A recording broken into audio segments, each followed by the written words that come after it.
words of my mouth, the meditations of our hearts be acceptable in your sight, O God, our strength and our Redeemer. Amen.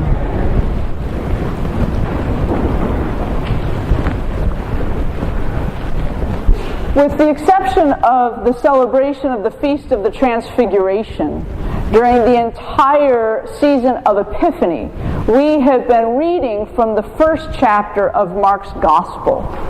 And I think it was really to give us sort of a basis and a rooting in Mark's Gospel, since it's the one that is assigned for this lectionary year. But with this Sunday, with the second Sunday of Lent, the lectionary has jumped us ahead quite a number of chapters in Mark's Gospel. And so if you think about this for a minute, weeks ago we heard about Jesus' beginning of his ministry. But by this point, Jesus and his disciples have been together for 2 years, 3 years. They have been traveling with Jesus. They have been learning from him. They have heard his preaching and his teaching. They've observed his miracles, and in some cases performed miracles themselves. But I can't help but think that at least for some of that time, some of the disciples, and especially Peter, thought that Jesus was a little edgy. That what he was trying to say about God was something they had never heard before.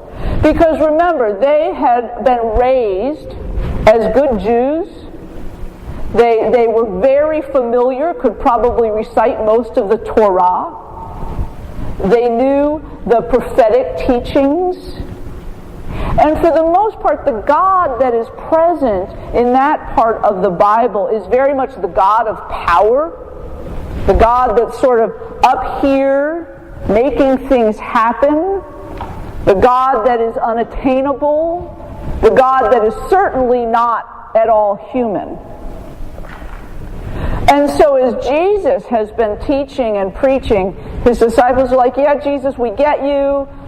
We think you're a little odd sometimes. You know, you're hanging out with women and with unclean people and lepers, and you're welcoming strangers and, but, all right, we're going with you because we've seen your deeds of power, and we believe you are the Messiah. But now they're not exactly sure what the Messiah means, because Jesus is not what they expected. And in today's gospel lesson, Jesus just goes one step too far for Peter. Jesus says that the Son of Man, the Son of God, must undergo suffering. Right there, Peter was not happy.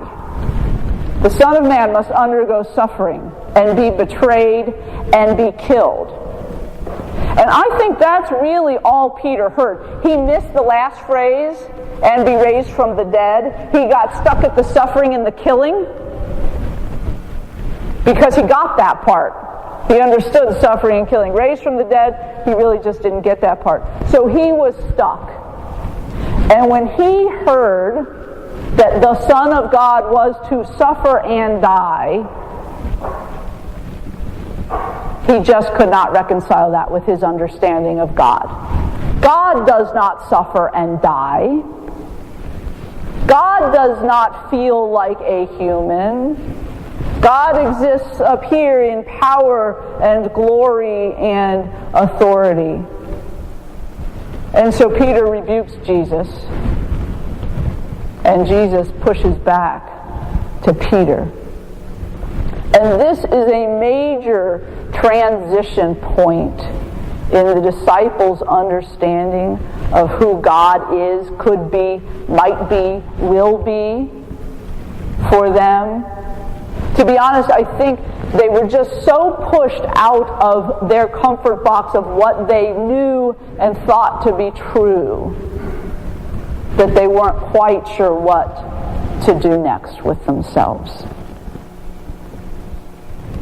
But this understanding of the Son of God, this understanding of Jesus, this piece about suffering, I think is one of the gifts that Jesus coming among us as Emmanuel, as God with us, is one of the great gifts of the incarnation of Jesus. Because prior to this, understanding of God was all about strength, all about power. And now Jesus is saying, no, God suffers. God suffers. Because that connects God deeply and intimately with us. Because one thing that is absolutely true of being human is that we suffer. I don't care who you are. I don't care if you think you've lived the best life in the entire world. We all suffer at some point. Every single one of us sitting here has known suffering in our life at some point or another. Some of us are sitting here this morning suffering in silence, living through a time of grief or unhappiness. But our culture teaches us that to show suffering is really to be weak, and we don't want to do that. And so what happens when somebody says to you, even at church, unless it is somebody that is a dear friend of yours, somebody says, "How are you?" What do you say? "Fine." "How's your day?" "Fine." Fine is like the ultimate put-off word. Right? Because what else are you supposed to say? If somebody says you're fine, I guess if it's a dear friend, you can say, "You are not fine." But for the most part, fine stops us. And what might be true is that your marriage is breaking up and your kid is addicted to drugs, but you're fine for the world. But what happens in this gospel lesson today is that Jesus brings together this understanding that God suffers with us. That God is engaged in our suffering. That God understands our suffering, embraces it, wants to walk with us through that suffering. It connects us deeply in the incarnation and our understanding of God. The disciples didn't know this yet. They could not quite get there, especially Peter. They do eventually. They all eventually get there. They all come to understand this gift, this way that God is now with them in a new and different way that they had not experienced before. But at this point in time, that's too hard for them. But it is good news for us. I think this gospel lesson is a reminder of a couple things. It reminds us that when we are suffering, God is suffering with us. That God is walking with us through those times. I think it's also an invitation, though, to realize and remember that the people that we come in contact with all the time are living with things that are hard. They may not show it. We may not know it. But I think most of the time, if we take the time, what we will discover is that the people, even just all of us sitting here this morning, lots of us are going through hard things, dealing in hard places.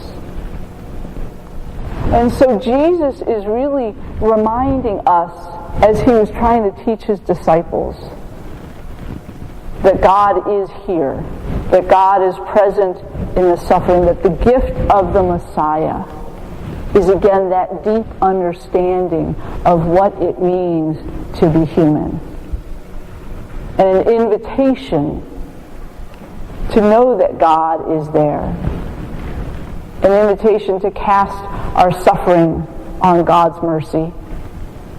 An invitation to remember that God is walking with us. Amen.